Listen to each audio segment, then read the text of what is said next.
Oi, gente, estamos no ar com mais um Pode Recuperar, porque recuperar é poder. Quero fazer os meus agradecimentos ao canal Conecta Sul, à Dakar Eventos, ao Johan Lobin, nosso diretor técnico, aos meus patrocinadores, Estúdio Digital Arts, Mota Gás, Dom do Açaí, Panceira Lanches e a todos que apoiam o meu trabalho e que colaboram para que tudo isso aqui dê certo. Muitíssimo obrigado, vocês são muito importantes para mim. Antes de mais nada, só mudando um pouquinho o da semana passada para cá, eu quero pedir para você de casa já se inscrever no canal. Se inscreve lá no meu Instagram também, @poderecuperar, para acompanhar aí as postagens durante a semana. Deixa um like, comenta, compartilha. A participação de vocês é muito importante para nós e nos ajuda a levar a informação ao maior número de pessoas possíveis e também nos ajuda a divulgar o nosso trabalho. Hoje o meu convidado é o psicólogo Pedro Amado, formado pela Universidade de Londrina. Ele é especializado pela FURG em abordagem multidisciplinar e dependência química. Além de ter um podcast também aqui na cidade, o Pode Ser, né? Isso aí. Muito obrigado por você ter aceito o meu convite, Pedro. Obrigado, querida, pelo convite, pela possibilidade de estar aqui trocando ideia com vocês. É sempre muito bom poder estar divulgando a ideia e estar trocando ideia por aí. Então, fica à vontade, se apresenta para o pessoal, conta um pouquinho para nós da tua longa trajetória aí. Bom, como tu disse, eu sou psicólogo, né? Eu fiz psicologia em Londrina, mas eu não sou de Londrina, eu sou de Brasília, apesar de ter nascido por um acidente geográfico no Rio de Janeiro, não me considero carioca, eu vivi 45 dias no Rio, né? Então não... Na verdade, eu prefiro assumir mais a identidade de candango mesmo, que é aquela galera que migrou de outros lugares do país para construir Brasília, que é um pouco da minha história, né, da história da minha família, né? A minha avó materna, ela foi arquiteta de Brasília, né? Então, quando a gente se mudou, quando eu, bebê de 45 dias, me mudei para Brasília, né, ou fui mudado para Brasília, eu fui justamente para a casa da minha avó, né, com um recurso familiar que a minha mãe teve para poder dar conta da minha criação, enfim, de toda a situação. Fui criado em Brasília. Quando fiz vestibular, naquela época eu não tinha nem ainda, o meu desejo era sair de casa, era sair de Brasília, e aí escolhi Londrina para fazer psicologia. Fui para Londrina, fiz psicologia em Londrina, e quando terminei o curso, me mudei para Rio Grande e aí me profissionalizei, vamos dizer assim, aqui comecei a trabalhar em Rio Grande, né? Trabalho com a dependência química desde 2003, desde Londrina, na época da faculdade eu já comecei a fazer estágio na comunidade, atendendo adolescentes usuários de crack na época. Então, quando eu chego em Rio Grande, o currículo que eu tinha construído para trabalhar dentro da psicologia já era dentro da dependência química.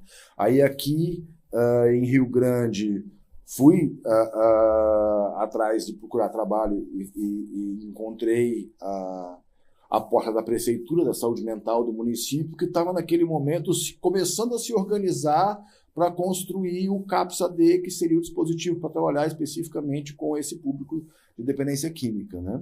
Certo. Então, entrei para trabalhar no município naquela época como contratado ainda, em 2008, onde a gente construiu o CAPS-AD, inauguramos o CAPS-AD no final de 2009. Em final de 2009 também teve o concurso público que eu fiz, e por causa da existência dele é que eu perdi o meu contrato de trabalho, porque tendo concurso público a prefeitura é obrigada a chamar do concurso. Certo. Não pode ter contrato, que era o que eu tinha, né? Então, eu tive que sair do CAPS naquela época, eu tive que romper o vínculo de trabalho com a prefeitura, à espera de ser chamado no concurso. Aí fiz a seleção que teve naquele ano para a primeira turma de residência multiprofissional de saúde da família, na FURG. Fui selecionado, fiz a residência. Quando faltavam 3 meses para eu terminar a residência, me chamaram no concurso da prefeitura, eu tive que abandonar a residência para assumir o concurso. Aí, ao assumir o concurso, a gente não escolhe muito para onde a gente vai, né? Naquela época eu tinha muito pouco conhecimento da estrutura da prefeitura, do funcionalismo, do funcionamento, também não tinha muito como me mexer para tentar ir para um outro lugar. Na verdade, os conhecimentos, né? Porque às vezes conhecer pessoas facilita as coisas, né? Na verdade, eu acho que a partir do momento que tu conhece as pessoas e conhece o funcionamento da estrutura, tu tem como caminhar melhor, né? Hoje já estou há 12 anos, 13 anos na prefeitura, já tenho uma noção melhor disso. E a outra também é que naquela época eu estava muito feliz e muito contente já por estar na prefeitura, por ter sido nomeado no concurso e tal, né? Isso para mim já era o suficiente, eu não estava muito afim de já chegar arrumando... Entendi. Eu tenho comigo uma coisa que sempre me ajudou muito, eu acho que uma das coisas que me ajudou muito a não virar um dependente químico. Eu não gosto de errar preso com ninguém. Então, ter que pedir favores, ainda mais, né, favores Sim. dentro de uma estrutura Pública. Pública que tem um viés político, Sim, né? sim. Não é só esse viés, mas ele está dentro da prefeitura, né? Então, eu fui convocado pela prefeitura e fui designado para trabalhar no CREAS, na assistência social, na época, para trabalhar com crianças, para fazer um monte de coisas que eu não gosto de fazer com a psicologia, né? É fazer diagnóstico, é fazer avaliação de situações de violência doméstica, de abuso sexual, enfim, algumas coisas que eram pesadas. Foi importante ter passado pelo CREAS. Eu acho que essa marca na minha história profissional foi bem Porque também tem uma ligação aí com a dependência química, né? Porque geralmente essas crianças que vão para o CREAS são vindas de lares... Eu não diria geralmente, mas acontece. Sim, sim. Né? Não posso nem dizer que é a maioria, porque não acho que seja essa estatística, mas acontece bastante das situações, tanto de abuso quanto de violência, terem o envolvimento de algum parente que seja dependente químico, enfim, né? Então, e a outra é que, assim, o processo de construção e de inauguração do CAPS-AD foi muito potente. Foi realmente... Primeiro, era uma demanda muito grande da cidade. Sim. Tá? E isso foi muito forte, entendeu? Então, quando eu entro pelo concurso... Quando eu fui para a residência, durante o trabalho na residência, obviamente, montei grupos nas redes comunitárias de saúde para trabalhar a dependência química, né? Não parei de trabalhar com a dependência química em momento nenhum. Não é o meu único trabalho. Desde 2008, quando eu consegui me organizar aqui, depois de me mudar para a cidade, eu montei o meu consultório, eu passei a fazer o atendimento clínico da psicologia. Ele muito poucas vezes esteve relacionado com a dependência química. Então, o meu trabalho da clínica tem muito pouco de trabalho com dependente químico, até porque eu entendo também a necessidade de ter um trabalho multiprofissional para lidar com o dependente químico, porque ele cansa. Sim. Um único profissional é fácil se cansar. Sim. Né? Então, a clínica sempre teve um funcionamento, uma forma de acontecer que não tinha muita vinculação com o trabalho com a dependência química. Mas o trabalho dentro do CAPS-AD fez isso aparecer muito. Então, eu fiquei muito conhecido por causa do trabalho no CAPS-AD. Quando eu entrei na residência, eu segui fazendo a ponte com esse trabalho, né? Estando num outro lugar da rede, tentando colocar o trabalho com o atendimento ao dependente químico na unidade básica de saúde, tentar entender como esse cuidado em saúde mental pode ser feito lá na unidade básica, né? Começando já tinha...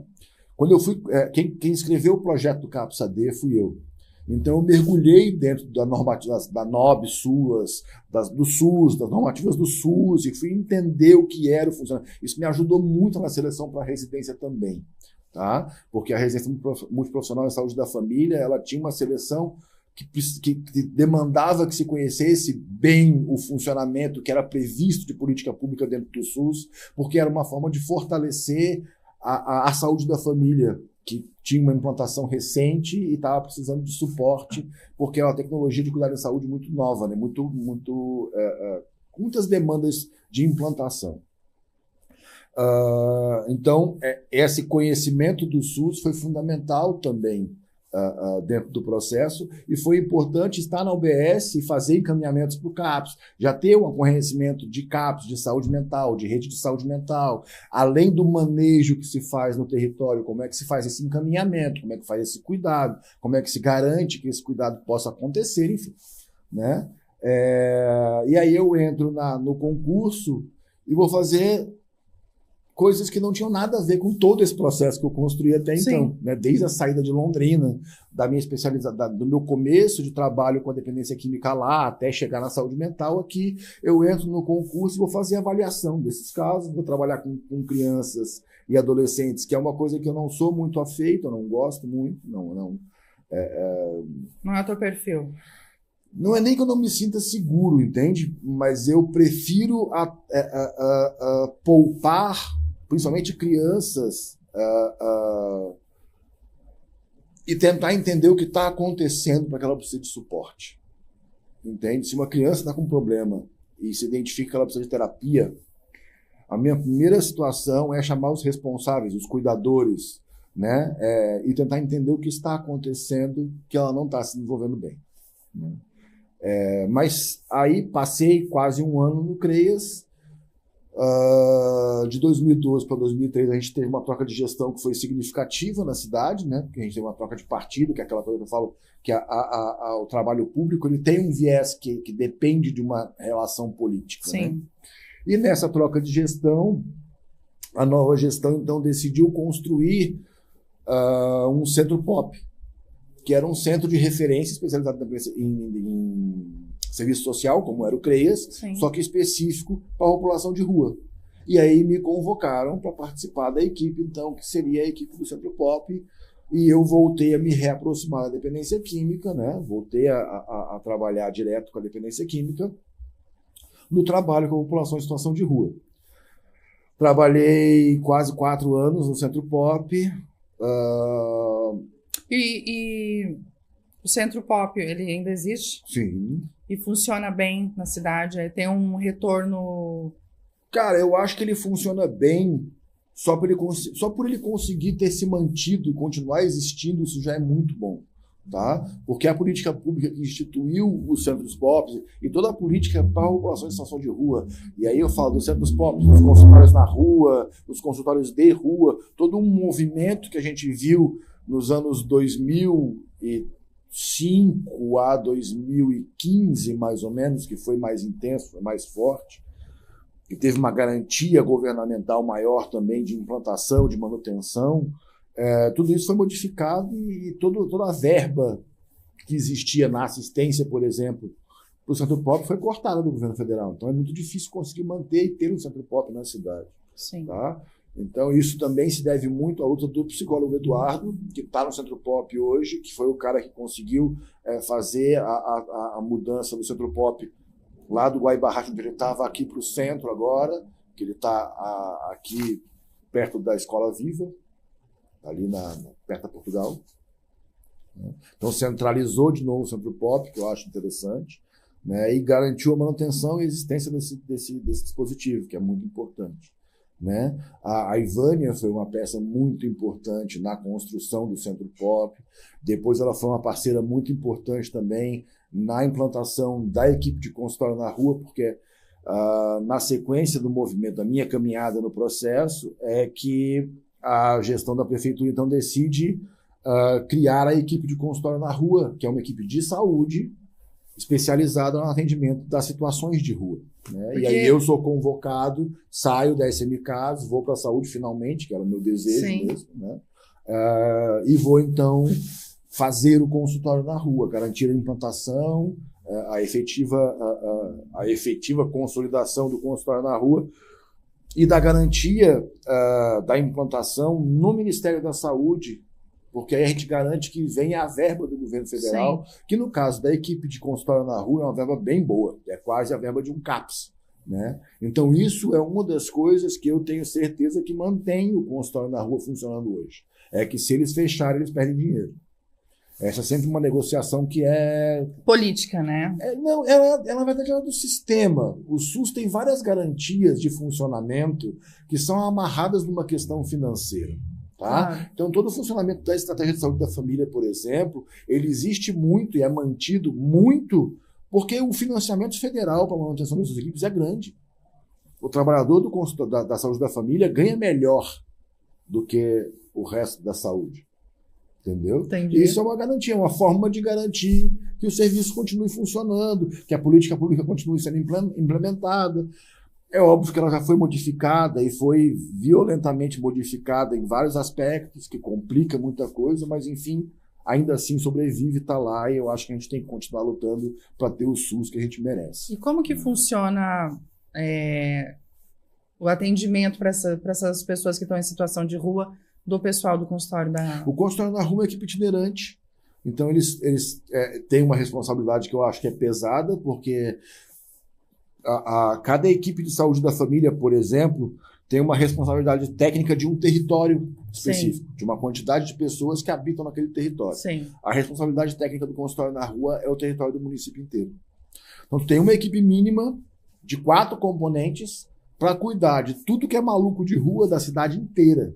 E isso é da ponta do cassino lá, da Querência, do final, Atlântico Sul, lá, até a ponte de Pelotas. É muito grande. É muito extenso. E pouquíssima gente. É muito trabalho. Né? É que aí entram várias coisas que são complexas no cuidado da situação de rua, nas questões que se relacionam com a situação de rua, uma delas muito forte é a dependência química. Sim. Né? É muito comum as situações de dependência químicas acabarem determinando que aquele sujeito fique numa situação de rua, a partir de algum certo ponto, com a situação do uso, né, do abuso de drogas. Então, tu tem um volume razoável de dependentes químicos que estão em situação de rua, que também é uma situação para se manejar. Tu tem uma questão muito pesada de saúde mental para além da dependência química, que também está na rua, que também é difícil. Né? Então, é denso. Né? Mas é uma equipe que tem a liberdade de trabalhar pelo espaço inteiro do território do município. Né? Então, isso foi uma coisa para mim muito importante. Fiquei 3 anos e pouco no consultório na rua, né? E me ajudou muito, muito a conhecer a cidade de cada quebradinha, de cada curva, de cada trecho, de cada bairro, porque tu te envolvia com as situações e acabava participando, né, de toda... e circulando durante muito tempo pela noite, né? No início, o consultório na rua funcionava das 18 às 24, então a gente pegava muito as situações de uso mesmo, de noite e tal. Depois, antes de sair ainda, eu modifiquei esse turno de trabalho, porque ele é pouco resolutivo para as coisas que a gente encontrava na rua e para o cuidado que essa população aceitava ter. Né? A gente imaginava, como imaginavam as pessoas que criaram o consultório de rua lá atrás, que o maior suporte que eles precisariam seria o suporte de saúde mental. Então, as primeiras equipes que foram criadas ainda num processo de editais, de funcionamento e tal, eram equipes de saúde vinculadas à saúde mental. Isso não funcionou. Porque o cuidado que eles demandam na rua não é o de saúde mental. O cuidado que eles demandam na rua é cuidado de atenção básica. É monitoramento de sinais, são feridas, são situações específicas de cuidado, de pé quebrado, nariz quebrado, enfim, né, de curativos e tal. Esses são os cuidados que a gente mais consegue fazer na rua com eles. Né? Então, quando se construiu a política pública, se consolidou ela e se criou na política pública a equipe de consultório na rua daí, que não eram mais editais, era uma equipe já... Formadas, definitiva, né? Vamos dizer assim, dentro da política pública, eles mudaram a vinculação e vincularam o consultório na rua com a atenção básica, que é muito mais efetivo. E, inclusive, criou 2 coisas que o consultório na rua inaugura dentro do SUS que eu acho muito valiosas. A primeira é que uma equipe de saúde itinerante que tem o direito de requerer qualquer espaço de qualquer unidade básica de saúde para trabalhar. Então, eu estou atendendo um maluco lá no Parque Marinha que está mal na rua, eu preciso de uma sala para fazer teste rápido. Vou dar um exemplo qualquer. Sim, tá? Sim. Tem uma suspeita de que ele possa estar com HIV ou com alguma outra IST e ele aceita fazer o teste rápido. A gente pega o sujeito, coloca na viatura, leva ele até a unidade de saúde mais próxima.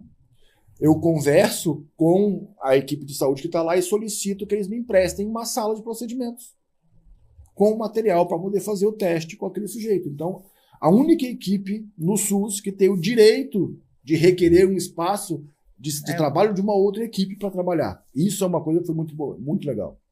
A outra questão é que se inaugura dentro do consultório na rua a figura de um agente social. Tá? Idealmente, seria um sujeito que já teve em situação de rua e, por conhecer a rua, pode ajudar a equipe nesse cuidado, nesse trânsito pela rua. Então, ele vira um agente social, assim como seria um agente comunitário, só que ele não tem um território específico definido, ele tem o território da equipe de consultório na rua, né?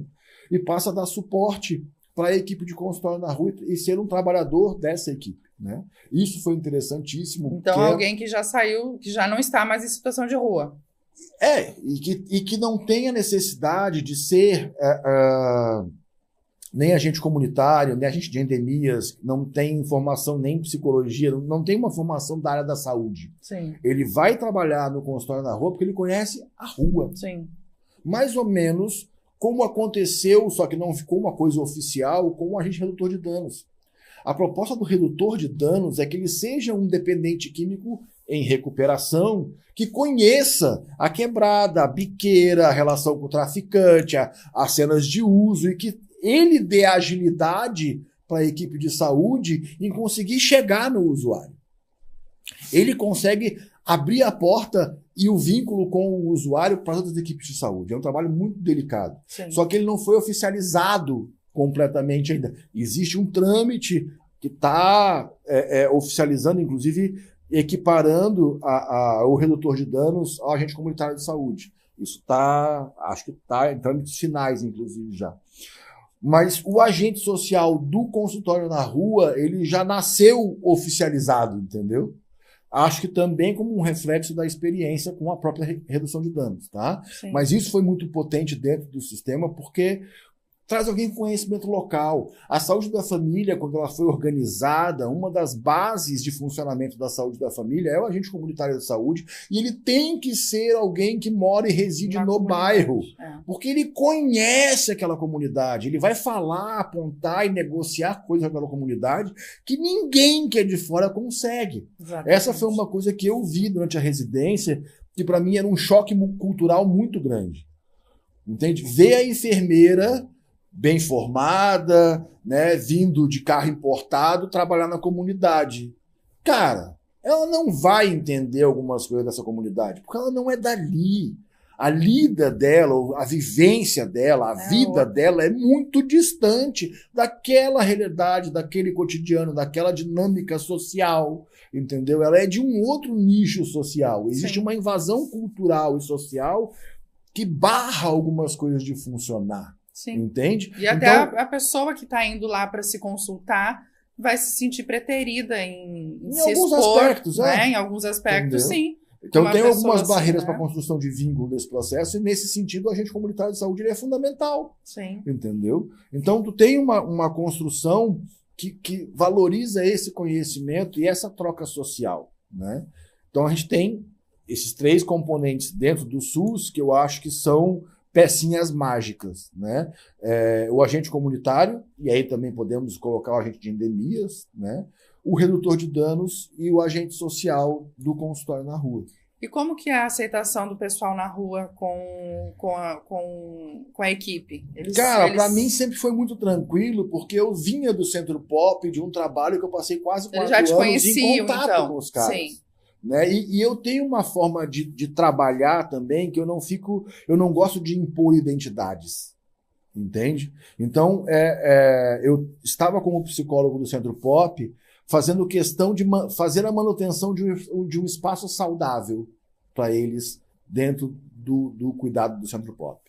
Então, muitas vezes, eles me conheciam no pátio, trocando ideia, jogando dama, fazendo, né, cuidando Sim. do pátio, e eu não me apresentava como um psicólogo. Eu sou o Pedro. Então era muito comum o sujeito descobrir que eu era o psicólogo, já estava trocando ideia comigo há 3 meses. Entendeu? Sim. Então, eles teve esse movimento que foi muito potente de construção do Centro Pop, porque a gente construiu a primeira versão do Centro Pop, que era na Portugal, ali do lado do antigo amarelinho, do antigo verde amarelo, na esquina ali, né?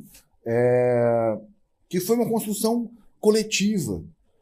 Foram as pessoas em situação de rua que construíram aquele Centro Pop. Quando a gente alugou aquela casa, ela estava muito degradada. Então, tirando a limpeza do pátio, que foi a prefeitura que fez na hora de entregar a casa para a gente assumir, toda a arrumação da casa foram eles que fizeram. Foram eles que limparam todos os encanamentos que estavam cheios de cascote de obra, tudo entupido. Foram eles que limparam os banheiros, foram eles que arrumaram a elétrica, foram eles que pintaram a casa para inauguração. Eram eles que mantinham a casa organizada. Então, a gente chegava às 8 da manhã e uma parte da equipe ia para a cozinha arrumar o café da manhã. E eu ia sentar com eles no refeitório, com todos eles, que estavam ali de manhã, e organizar o dia da casa. Quem é que ia cuidar da lareira no inverno, quem é que ia atrás de conseguir lenha para acender a lareira, para ter a casa aquecida, quem é que ia limpar os banheiros, quem é que ia limpar a casa, quem é que ia cuidar do pátio, né? Quem é que ia ficar responsável por organizar o almoço, quando tinha almoço, né? Organizá-lo eles, né? No almoço. Então, eles participavam muito da existência do Centro Pop. Era uma relação muito próxima. Sim. Quando eu fui para a rua, eu não precisava procurar eles. Sim. Eu precisava sair na rua, porque eles me reconheciam e vinham. E vinham até você. Eu já tinham entendido qual que era a lógica do cuidado, daquela troca de ideias. Sim. Entende? Então já tinha uma relação muito potente, muito forte com eles. Então foi nesse sentido, para mim, foi muito tranquilo ir para o consultório na rua, porque eu já era bicho de casa com eles, Sim. entendeu? E já tinha entendido algumas coisas que são delicadas, mas são extremamente necessárias, né? O morador de rua, o mendigo, a pessoa em situação de rua, ela é vista, quando ela é vista, Sim. né, com um certo desprezo. Sim. Então, tem o seu espaço vital invadido constantemente pela população de forma geral, pela Guarda Municipal, pela polícia, pelos agentes sociais e municipais, seja da saúde ou da assistência, né? Então, uma das coisas que eu fazia sempre questão de trabalhar com a equipe, de ensinar para que fosse feito, é o respeito à humanidade daquelas pessoas. Sim. Então, tratá-las como seres humanos, né? Minimamente, não como, né? Não como como aquilo que se faz socialmente. Exato. Né? Então, a gente acompanhava um grupo que estava dormindo naquelas taquaras que ficam na Praça Tamandaré, Sim. atrás da Brigolândia ali. Uhum. Tá? Era comum, naquela época, hoje não é mais, ter um grupo de 7 a 12 passando a noite ali. Tá? A uma distância de uns 3 metros da onde eles estavam, eu parava, cumprimentava, né, e perguntava se eu podia me aproximar. Tá, eu posso chegar aí, tá tranquilo, tá? Como se eu estivesse entrando na casa de alguém mesmo. Porque, momentaneamente, eles elegeram aquele espaço como a casa deles, né? Como um lugar de permanência deles por aquela noite que fosse. Entendeu? A outra coisa que era muito forte, eles costumavam ficar sentados no chão. Eu não conversava com eles de pé. Cara, te agacha e conversa olho no olho. Entendeu? Para de olhar o cara de cima como se ele fosse menos. Entende a condição dele, e essa, para mim, é uma das características mais fortes da redução de danos. É aceitar o usuário como ele é. Ele é um dependente químico. Não adianta eu ficar achando que ele vai virar um santo. Que ele vai fazer abstinência por 20 anos. Pode ser que ele consiga? Pode. Estatisticamente, 2% consegue. Entende? E aí os outros 98% eu vou tratar mal porque não conseguem fazer abstinência? A abstinência é o melhor parâmetro para saber se eles estão bem? Um dependente químico que depende de uma substância, ele vai estar bem abstinente? É complexo, né? Entende? Então, tem várias questões da relação de cuidado que eu acho importante para a gente não perder uma galera que a gente não está conseguindo cuidar. A galera que consegue em algum momento fazer abstinência, se levantar, se organizar, show de bola. 2%. E olhe lá, 2%. Entendeu? Então, é uma realidade muito complicada e a dependência química é uma doença crônica. Ela não tem cura. Sim. Então, uma das coisas pelas quais eu não gosto do raciocínio da abstinência como solução é porque colocam ela no lugar de cura. E ele não está curado, abstinente. Ele sofre com a abstinência igual. O dia que ele voltar e aceitar uma dose, ele recai e volta porque ele estava antes. Volta pior, na real, né? Volta pior porque ele tem mais condições. Porque Sim. antes, quando ele estava na ruim, ele já tinha esgotado todas as condições que ele tinha, ele negociava com uma margem de sobrevivência, que eu digo. Ele negocia com a dependência química a pouca margem de sobrevivência que ele consegue negociar com o mundo. Só que, em vez de negociar para sobreviver, ele desvia o recurso para usar drogas. Tá? E aí, vamos combinar quantos fumantes a gente não conhece que muitas vezes deixam de comer para comprar o cigarro. Para não precisar ir longe, não precisamos falar do crack. Sim. Entendeu? Tem muita dependência química fora do crack. Fora da cocaína, entendeu? Tem muita gente dependente química de Rivotril. Nós somos o país que mais consome Rivotril no mundo. A pior dependência química que nós temos não é de crack, é de fármaco. Entende? Então tem muita coisa para a gente poder chacoalhar e olhar nessa história para achar que a solução do processo é a abstinência.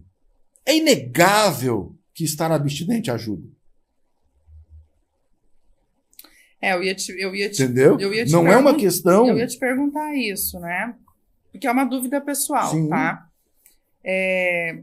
Eu conheço pouco do tratamento na prática da redução de dano. Até gostaria depois que você nos explicasse como funciona na prática o tratamento, se é que se chama de tratamento. Não é que, na verdade... não deixa de ser um tratamento, porque é um cuidado em saúde. Certo. Tá? Mas é que ele é parte do processo. É aquilo que eu te falei. Tem um entendimento, depois de 21 anos trabalhando com dependente químico, que não é um psicólogo. Sim. Que vai... Claro, cada profissional e cada especialidade no processo de cuidado tem o seu campo de atuação e tem a sua importância. Entende? Mas é muito difícil tu conseguir manejar e trabalhar bem sozinho com dependente químico. Tanto que tu pega a comunidade terapêutica, monitor, ajudante, é um coletivo. Tu vai para o CAPS, qual é o funcionamento mais efetivo dentro do CAPS-AD? É o grupo.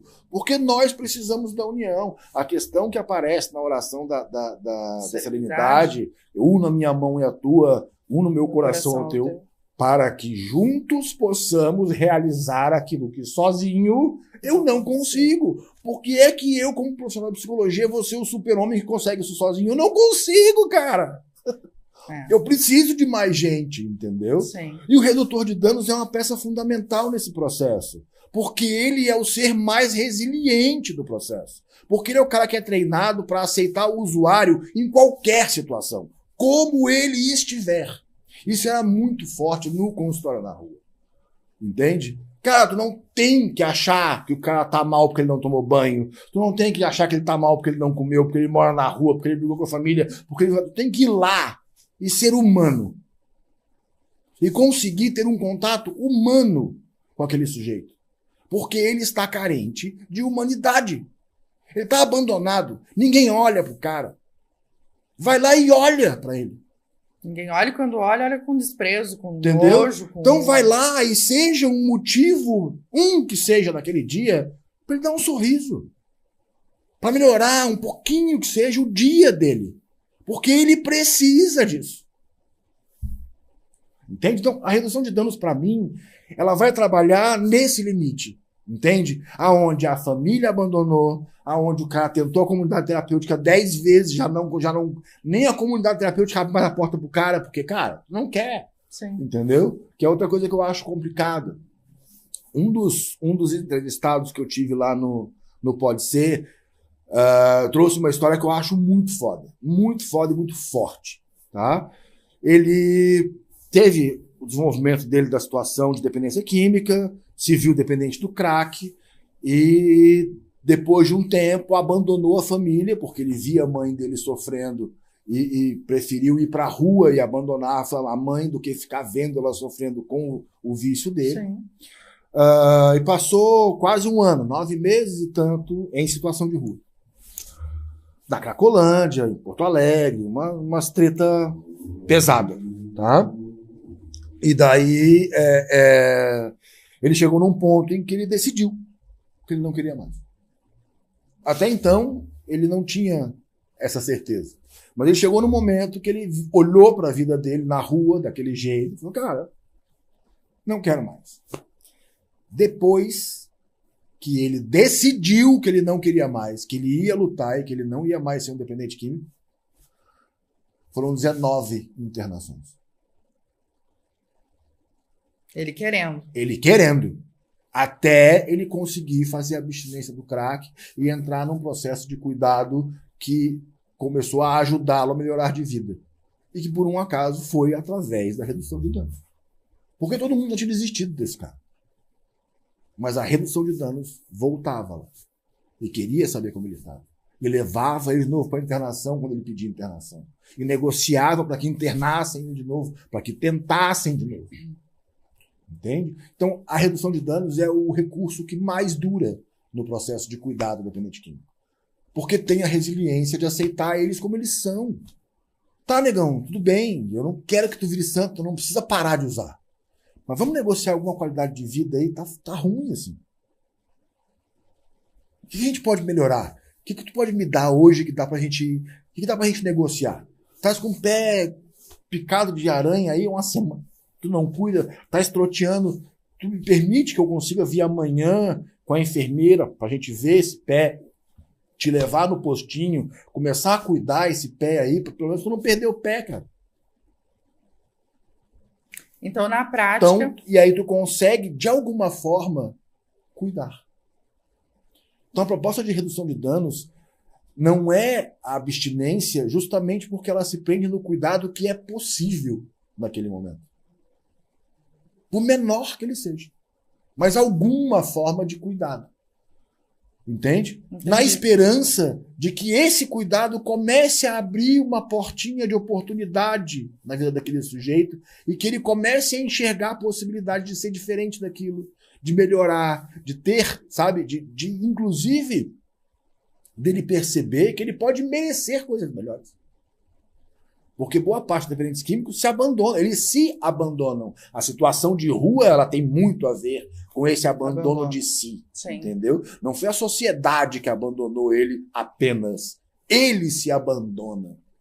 Então, muitos momentos é fazer essa reconexão social de dizer, cara, mas espera aí, eu entendo que tu acha que teve uma vida desgraçada, que tu fez um monte de merda, que depois de muita merda tu aceitou que a tua mãe se afaste de ti, que tu mereça ficar sem ela.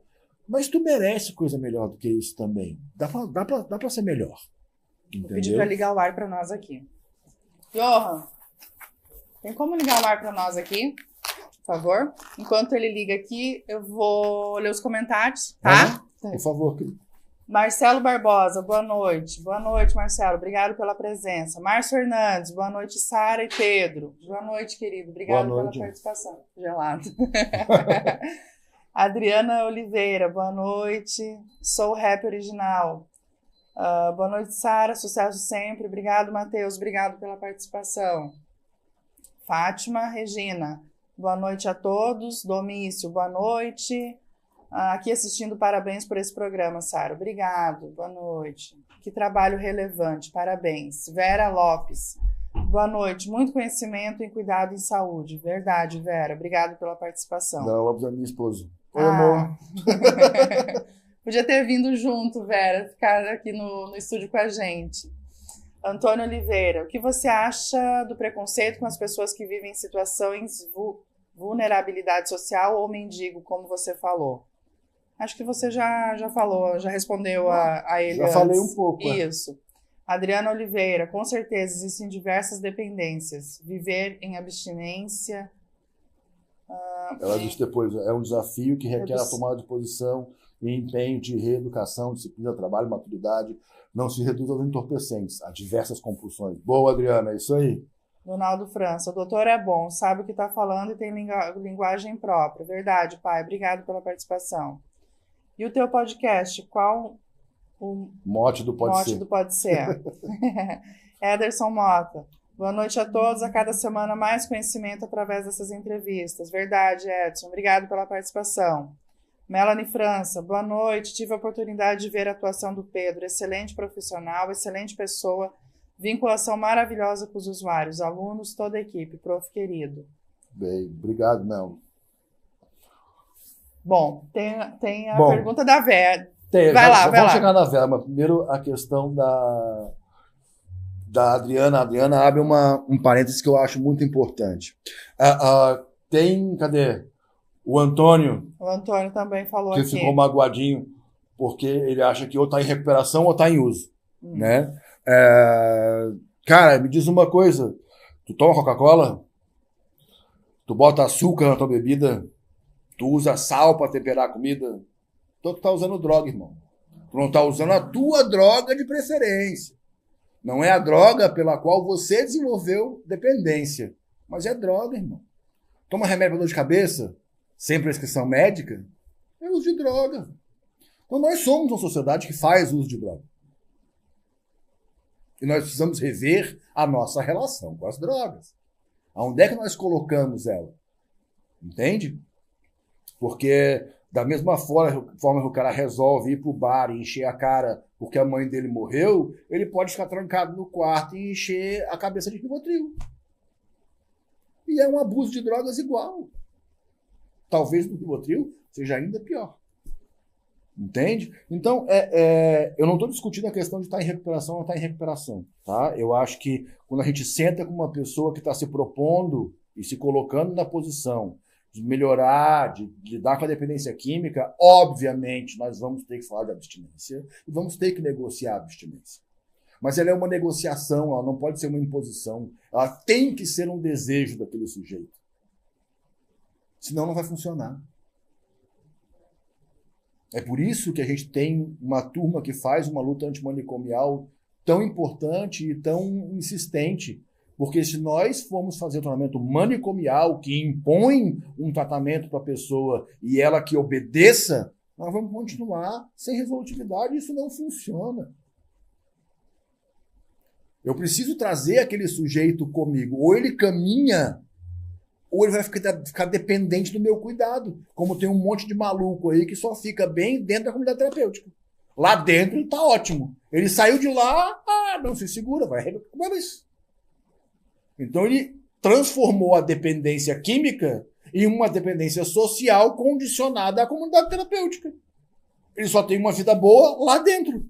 Virou prisioneiro, virou dependente da comunidade, como a gente é dependente de afeto em uma série de relacionamentos, por exemplo. Entende? Então, vamos falar de dependência? Porque... uma gama. Sabe? É muito mais complexo do que isso. E é muito mais complexo do que a abstinência. A abstinência é um dos parâmetros que pode, sim, ajudar. Mas, se ele só fizer abstinência, não resolveu nada, velho. Ele tem boleto para pagar, tem a vida para resolver, tem um monte de gente que ele prejudicou aí para, sabe? Para resgatar. Não, e para fazer uma reparação mínima. Entendeu? Vamos lá. Vamos trabalhar com os 12 passos. Tá tudo certo. Entendeu? Eu acho efetivo e acho importante. Eu ia agora te perguntar o que eu acho ruim, né, é achar que a abstinência é a solução. Não é. Ela, quando muito, é uma etapa do processo. Entende? Voltando para a pergunta da Vera agora. Quando eu resolvi criar o Pode Ser Podcast, lá atrás, e o Pode Ser Podcast foi uma idealização minha, né? Depois, conversando com o Lísio, que é meu amigo, a gente se juntou para começar a organização do podcast. A minha ideia era poder trazer pessoas para que a gente pudesse apontar para isso que tu me viu apontando aqui enquanto a gente conversa, entende? Que é a humanidade que as pessoas têm e trazem, entendeu? E poder, em cima disso, entender a necessidade que nós temos de cuidado em saúde mental. Entende? Que ter amigos é um cuidado em saúde mental. Não é terapia. Mas, eventualmente, pode ser terapêutico em algum momento. Entende? É conseguir trabalhar e trazer esse contexto de vida e entender que a solução, vamos dizer assim, o tratamento para a dependência química não pode ser pontual.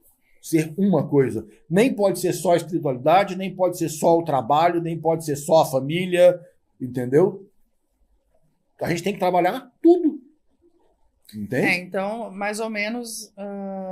Então, essa visão de saúde mental, de necessidade de contato e cuidado com as pessoas, que me fez abrir um espaço para que a gente possa falar da gente e falar de saúde mental. Entende? Como é que as pessoas entendem saúde mental? O que é que funciona em saúde mental para ti? Entende? Trazer um pouco, e principalmente não receita, porque eu não gosto dessas dicas. Eu acho... faca de dois gumes, né? Pode te ajudar e pode te machucar também. Mas acho fundamental a gente trazer experiências, propostas, ideias de coisas que façam que as pessoas sigam pensando.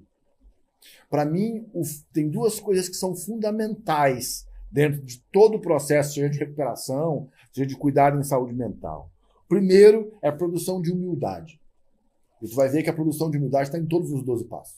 Sim. Está muito mais concentrado no primeiro passo, que é a admissão, né? Mas em todos eles, humildade. Tá? Para mim, a humildade é o princípio da inteligência.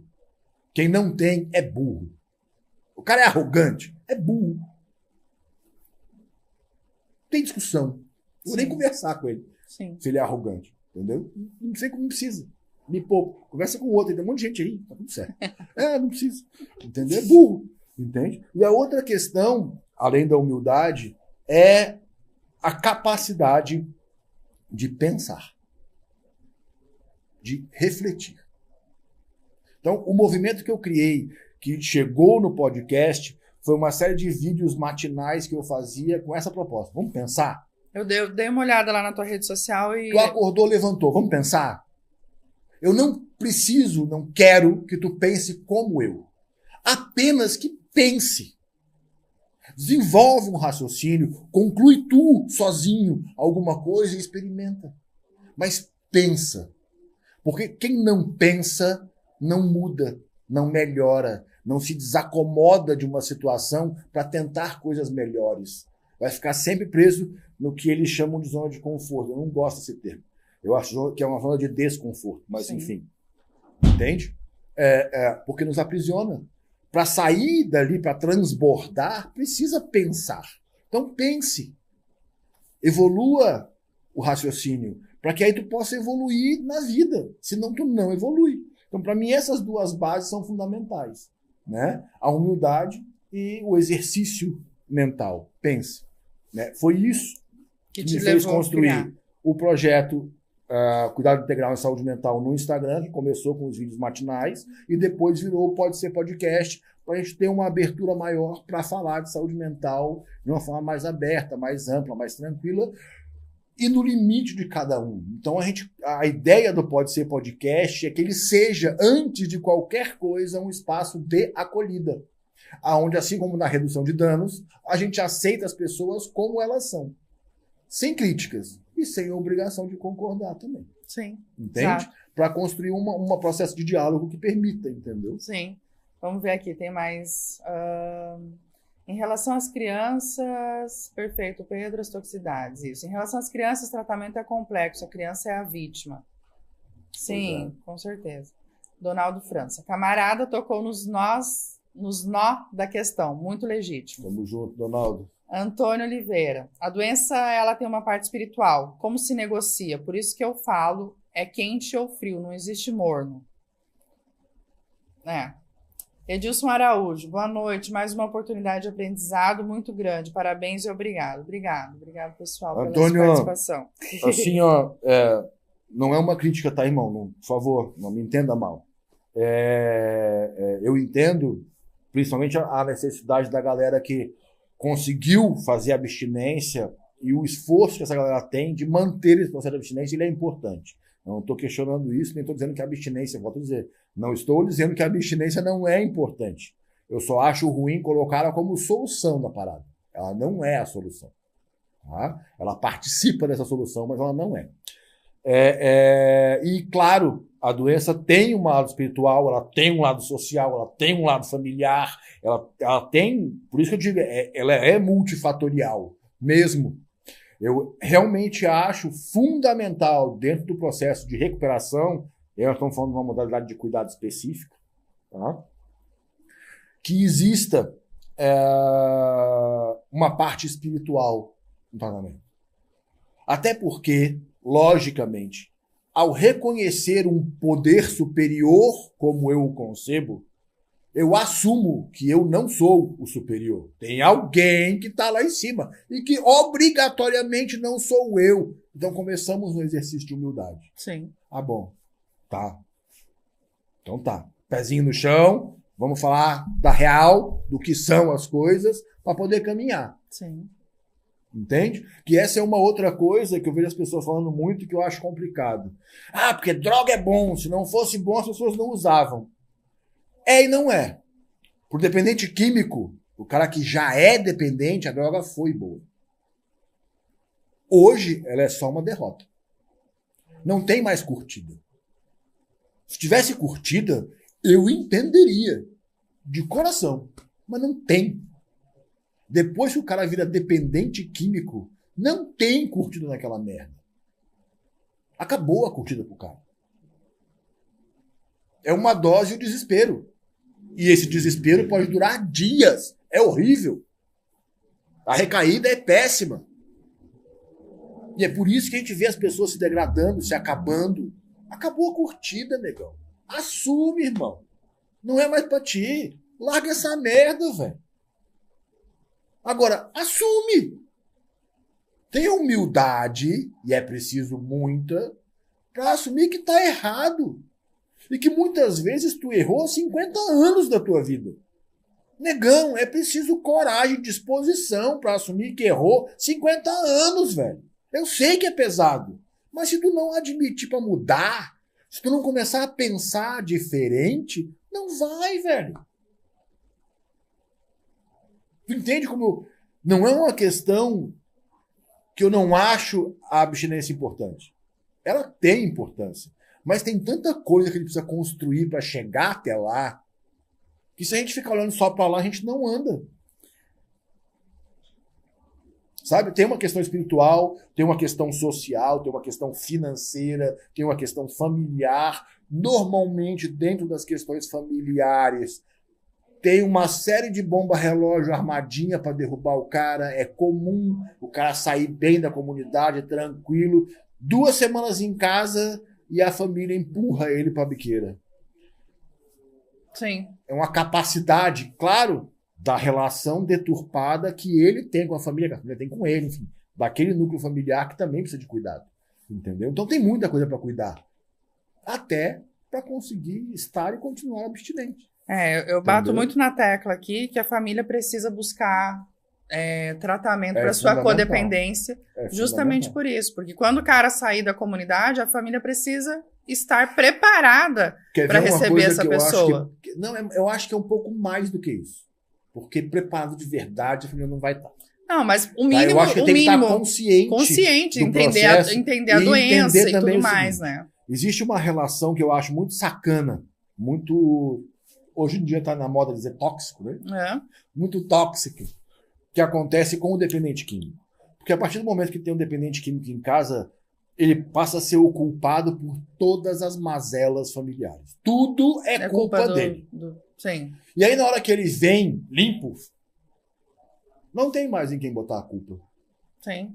Então, a codependência, ela também participa de um processo doentio de tirar de mim a culpa e botar no outro. Sim. E trabalhar essa codependência, em muitos aspectos, significa assumir as afetividades negativas que eu tenho com aquele dependente químico e trazer de volta para mim o que é meu e lidar com isso. Olhar para si. Parar de jogar isso na cara do outro. É porque olhar pra gente dói, né, Pedro? Então, como é que eu vou olhar pra mim? É o que eu sempre digo, uma família de 5, só uma pessoa que é o problema? Não, né? Então vamos olhar para si, assumir cada uma as suas responsabilidades, né? O dependente químico nessa composição, nessa constelação familiar, só para usar um outro nomezinho que está nas modas. Sim. Ele, a maioria das vezes, é o ponto mais saudável que tinha ali dentro. Foi que conseguiu achar o melhor mecanismo de defesa, o mais destrutivo. obviamente. Mas foi o mais efetivo nesse processo. Vamos Entendeu? ler aqui mais uns comentários. Vamos lá. Boa noite, mais um, tá, o Edilson, né? Já li esse aqui, acho. Tenho aprendido muito com a Ivânia para trabalhar com dependência química e população de rua. Boa. É preciso ter um olhar especial, ter empatia e ser humano. Parabéns, Verdade. Edilson. Ela é uma excelente profissional. Ah, ela é maravilhosa, Adoro, né? Ivânia. Ela Adoro. esteve aqui falando com a gente. Foi muito legal. E ela que me indicou a tua participação aqui. Tamo Muito junto. obrigada. Beijão, Ivânia. Como, Domício, como pensar um dependente químico com o raciocínio estando no uso? No programa de recuperação, a terceira tradição fala do desejo de parar de usar e não obriga ninguém. Mas comunidades aceitam também as pessoas como elas são. Não, que elas são usuárias de drogas e não aceitam droga lá dentro. Então, não aceitam como elas são. Não, acredito que o que ele Eu queira ter entendo, dito eu é entendo. que É que aí eu estou aceita- transbordando, eu estou Sim. transbordando uma barreira, eu entendo. Eu sei que eu estou abusando da boa vontade. Eu entendo. Né? É que, na verdade, não obrigar é bem relativo. Né? As pessoas, quando elas pedem ajuda, quando o dependente químico pede ajuda, na maioria das vezes não é para parar de usar. É para resolver alguma situação em que ele se meteu, ou que está pegando, e que para isso ele precisa de suporte. Né? Então é muito comum, por exemplo, e a gente tem alguns relatos de usuários dizendo isso, de que no momento da crise ele foi lá e pediu suporte, e aí a pessoa que conseguiu uma internação, guardou e falou, pô, cara, tu me internou, falou assim, tu pediu ajuda, mas eu não queria ajuda para me internar, não precisava me trancar, tipo, eu não queria me livrar da droga, eu queria me livrar das coisas ruins que eu estava vivenciando naquele momento por causa da droga. Então esse querer ele tem que ser negociado, entendeu? Por isso eu digo, tem muita coisa que vem antes da abstinência. Sim, é complexo justamente porque às vezes o cara tá querendo se livrar de BO. Tá, como pensar um dependente químico com raciocínio estando em uso? Aceitando que um dependente químico é um dependente químico. Mas eu acredito que o que ele tenha perguntado seja como né, a droga, ela meio que ela tira as faculdades. Ela bagunça, organiza, cara. Né? Ela e não aí, transtorna ninguém, vamos lá. Não aparece porque nada a pessoa que não... já é transtornada antes. Não aparece com o uso de drogas nada que o sujeito não tenha em si. Sim. O problema é aquilo que ele alimenta dentro da mente dele por pensar mal, por estar mal acompanhado, por estar muito tempo sozinho, tá? E que aí ele desenvolve algumas coisas a partir do uso, tá? Mas não é a droga que faz isso. É o processo. Certo.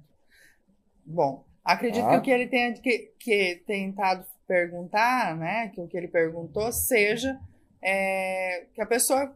E aí não está falando da pessoa que fuma um baseado ou que cheira uma carreira de vez em quando. Está falando da pessoa que está lá já, né, naquela situação que a gente sabe quando chega na comunidade como é. Ou que chega para vocês no CAPS, enfim. Ela não está pensando... A primeira coisa que eu acho fundamental, bem, né? quando tu está lidando com um usuário, com um dependente químico em uso, é que tu não vai salvar ele. Sim. Tu vai salvar ele hoje. Sim. É só por hoje. Entendeu? Sim. Então o cara tá na rua, tá no mocó, tá em uso. Tu chega na situação para construir uma relação de cuidado e percebe que naquele momento, naquela cena de uso, ele está gerando a animosidade dos outros usuários que estão naquele ambiente. Então, se tu conseguir tirar ele dali para um outro local, tu já salvou a vida dele hoje. Ele podia ser morto por um outro usuário naquela noite. Porque eles arrumaram uma briga e um doidão passou a faca no outro. Isso não é incomum. Somente usuário de crack, tem muita noia mesmo, entendeu? Eles, mesmo sem o uso, desenvolvem comportamentos delirantes e obsessivos, persecutórios, né? Eles têm uma paranoiazinha, entendeu? Que eu volto a dizer, ela é desenvolvida na relação com a droga, não é a droga que traz isso para o sujeito. É ele que evidencia e alimenta isso dentro dele. Ele já tinha. Já tinha. Na verdade, medo todo mundo tem, né? Sim. Tá? Então, primeiro entender que tu tá tentando ajudar uma pessoa que ainda não te pediu ajuda. Entende? Mas tu tá tentando ser um fator positivo naquele ambiente. está tentando reduzir danos, promover saúde, entende? Então, até mesmo conseguindo afastar um cara daquela noite, daquele grupo de uso que tu vê que já está o hostilizando, é uma forma de proteção e de atuação dentro do espaço, entende?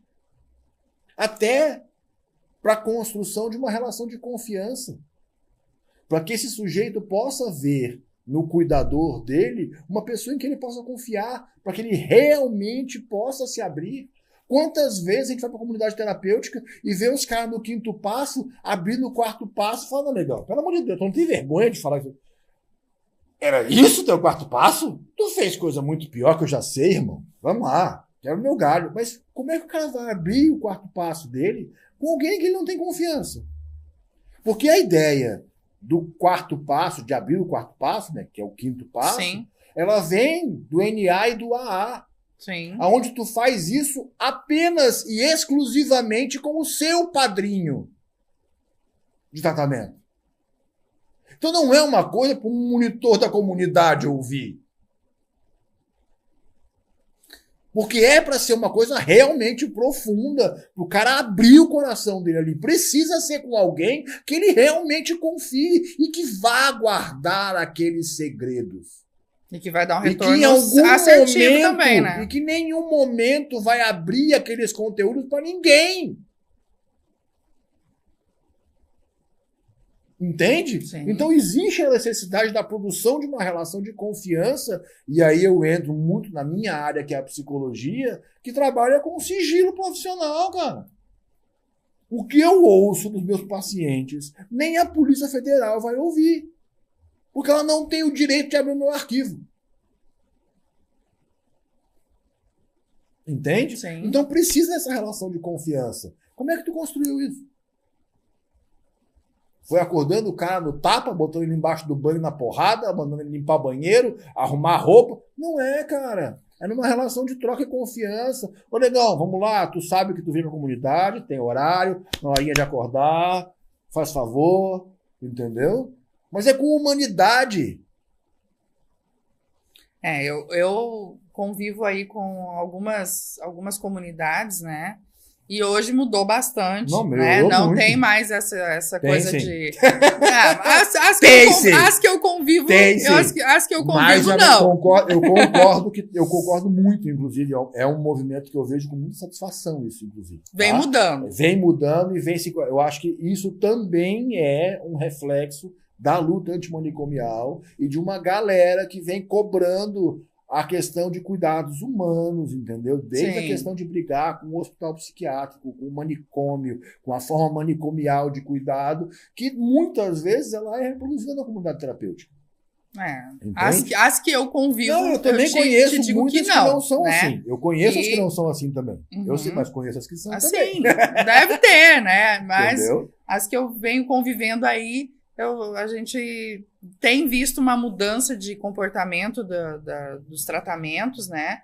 E já não é mais assim tão, né? Soco na costela, essas coisas não existem mais. Eu queria te perguntar, que é uma dúvida minha também,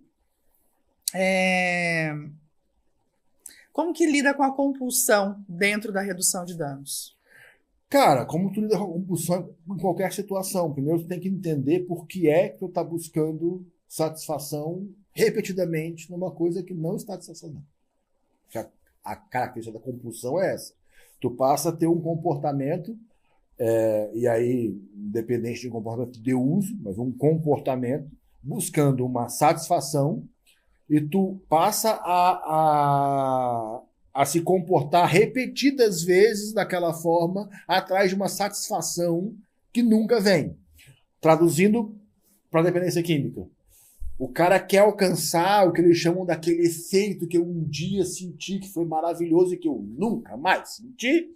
Então eu uso cada vez mais seguido, cada vez mais droga para tentar alcançar aquilo lá. Não vai acontecer.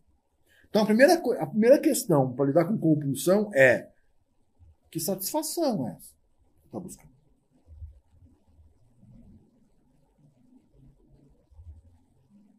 Sim. Vamos entender o que está por trás desse comportamento compulsivo. A segunda questão que eu acho fundamental entender da compulsividade é: tu já entendeu que não funciona. Por que tu insiste? O movimento é compulsivo, ele é repetitivo, é intenso, porque não alcançou a satisfação desejada. Ou seja, todas as vezes que tu cai nessa armadilha, tu sabe que tu não vai alcançar. Tu nunca chega lá. Por que é que tu cai de novo? Por que é que tu tenta de novo? Já sabe que essa forma de tentar não funciona. Vamos começar a aprender a reconhecer disparadores e sair do transe? Porque existe um transe da compulsividade. Tu entra num momento e... né? Então, tem um transe que tu cai nessa armadilha seguidamente. Como é que a gente consegue sair do transe? Precisamos criar um dispositivo para te trazer para a consciência nesse momento. E precisa de uma força de vontade muito forte. Sim. Né? Muito do tratamento, né? Eu acho que grande parte do tratamento da dependência, do dependente químico é a mudança de comportamento, né? Então, dentro disso que tu está falando, entra toda essa... Dentro do tratamento da redução de danos, entra também essa questão da mudança do comportamento. Tu perguntou do tratamento da redução de danos. A redução de danos, ela faz parte do tratamento do SUS. Nenhum paciente da redução de danos, ele é exclusivo. Ele é paciente da redução de danos, do posto de saúde, do hospital psiquiátrico, da ala psiquiátrica do hospital geral, do CAPS, de tudo ao mesmo tempo. Ele é paciente do SUS. Então ele está ali amparado. Mas ele precisa usar uma rede de suporte. Quanto mais ele consegue enxergar a rede, mais ele funciona. E muitas vezes a redução de dano vai ser importante para ajudar e ensinar o usuário a transitar pela rede. Como é que tu tá hoje? Eu tô ansioso, tô aí. Tá. O que tu acha que tu precisa hoje? Tu quer consultar com o médico do posto? Ou tu acha que é mais interessante a gente ir lá no CAPS e remarcar a tua consulta com o psiquiatra? Qual é o acesso da rede que tu vai usar? Porque não é um cuidado da redução de danos, não é um cuidado da comunidade terapêutica, não é um cuidado do hospital psiquiátrico, da ala psiquiátrica do hospital geral, é um cuidado de todos. Esse sujeito não é paciente exclusivo de ninguém. Ele precisa do suporte de todo mundo, cada momento é um profissional com paciência, com disposição, com capacidade de manejo em saúde mental para lidar com aquele sujeito e conseguir trabalhar, entende? Então, sim, o cara está no CAPS-AD, está numa proposta de cuidado ambulatorial, em que ele vai para casa, ele volta para o CAPS, ele tem grupo, ele tem terapia, ele tem o psiquiatra, ele tem almoço, né? Tem toda a estrutura. Chegou no momento em que o sujeito entende que aquele tratamento, aquela modalidade de suporte não é que está beneficiando ele, ele troca. E muitas vezes ele troca pela comunidade terapêutica. Não, eu acho que a comunidade vai me ajudar mais nesse momento.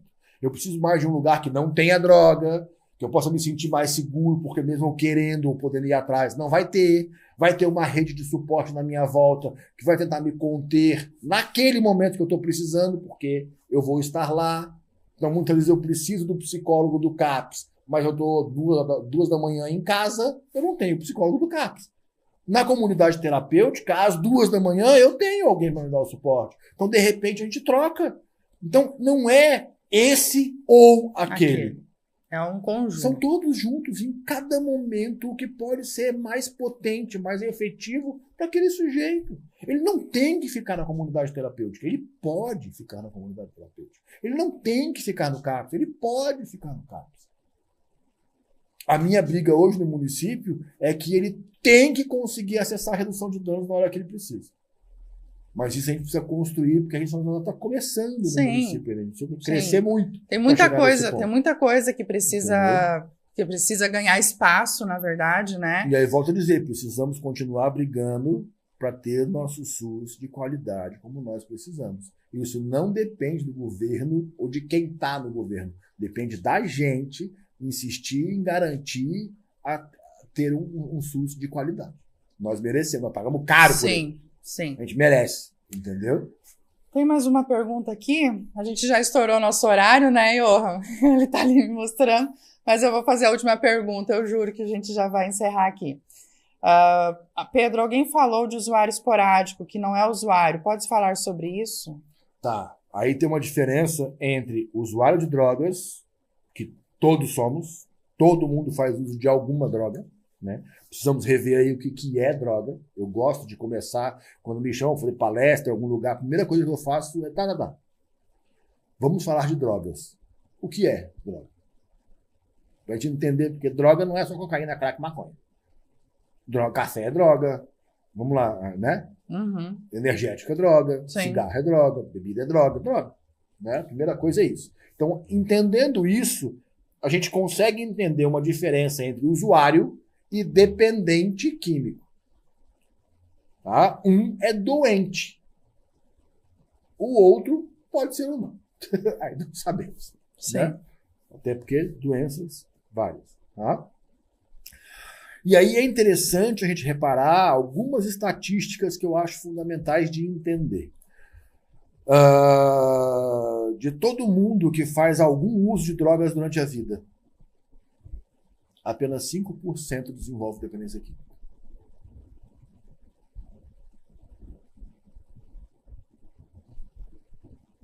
Só? De todo mundo que faz algum uso de droga ao longo da vida, 5% desenvolve dependência química. De todos os dependentes químicos que nós temos, são estatísticas de 2010, tá? Só para situar a galera no tempo, porque de lá para cá, com certeza, algumas coisas, graças a Deus, já mudaram. Tá? Mas lá, em 2010, a estatística era de que apenas 23% dos dependentes químicos procuram alguma ajuda em algum momento. Ou seja, 77% deles nunca procuraram ajuda. Esse é outro ponto que eu acho importante ter a redução de danos. Porque ela vai acessar esse cara que ainda não pediu ajuda. Entendeu? Mas está lá, está no bocó, está se ferrando, está precisando, só não pediu ajuda. Sim. Não pediu arrego ainda. Sim. Eventualmente vai chegar a hora dele, mas tá. Entende? Então, essa é uma outra diferenciação que eu acho importante. Tá?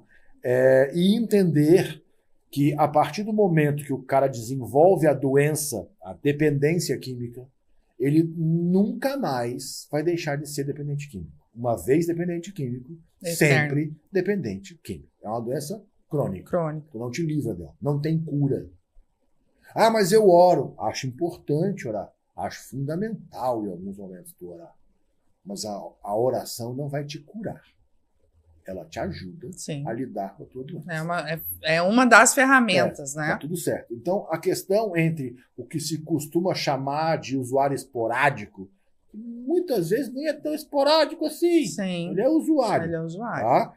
Ele apenas não desenvolveu a dependência química. Pode ser que ele não desenvolva ou pode ser que ele não tenha desenvolvido ainda.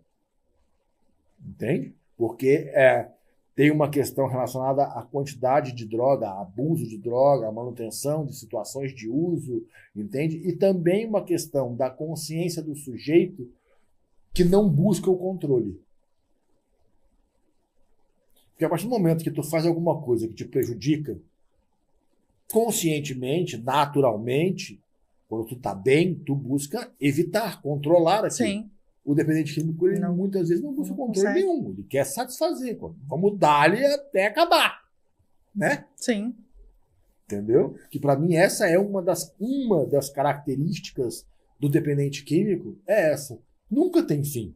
É o inimigo do fim. Sim. Ele criou o after, né? Sim. A festa acabou, vamos fazer um after. Não, Sim. acabou. Deu? Já foi. Vai para casa. Acabou. Sabe? Ele quer mais. Então é essa incapacidade de controle. Né? Sim. Tá? Bom, a Mel agradeceu, disse que foi muito esclarecedor. O Anaximandro aqui também falou, perfeita essa última colocação sobre a responsabilidade também do codependente. Boa, bom, junto. A gente poderia ficar aqui por horas. Tem assunto, né? vamos Tem lá. muito assunto, mas infelizmente nosso horário já está estourado. Quero te agradecer pela tua colaboração. Tenho certeza que, assim como me esclareceu muitas dúvidas que eu tinha, e ainda tenho, né? Tenho muita coisa para aprender, foi esclarecedor para o pessoal de casa também. Quem quiser te seguir lá no Instagram, Fique à vontade, @psicopedramado, no Instagram e no Telegram. Tá? Quem a pessoa quiser acessar para falar alguma coisa também e tal, quiser acessar pelo Telegram, também @psicopedramado. Tá? E aí lá no meu Instagram tem os links do YouTube do Pode Ser Podcast, o grupo do Telegram do Pode Ser Podcast também. Fiquem bem à vontade. Tem até o meu WhatsApp lá, precisa fazer contato, prende o grito, não tem ruim. Então é isso aí, gente. Quem quiser. Aí, mais uma vez, obrigado, querida. Eu que te agradeço. Pelo convite, por estar aqui com vocês. Obrigado. Quem quiser, então, pode seguir o Pedro lá na rede social. Tenho certeza que lá também vai ter bastante dúvida esclarecida, né? Que a rede social do Pedro é bastante... como é que eu vou dizer? Dinâmica, tem bastante vídeo. Então pode seguir lá e espero todos vocês na semana que vem. Muitíssimo obrigado. Tamo Valeu, junto pessoal. até quinta.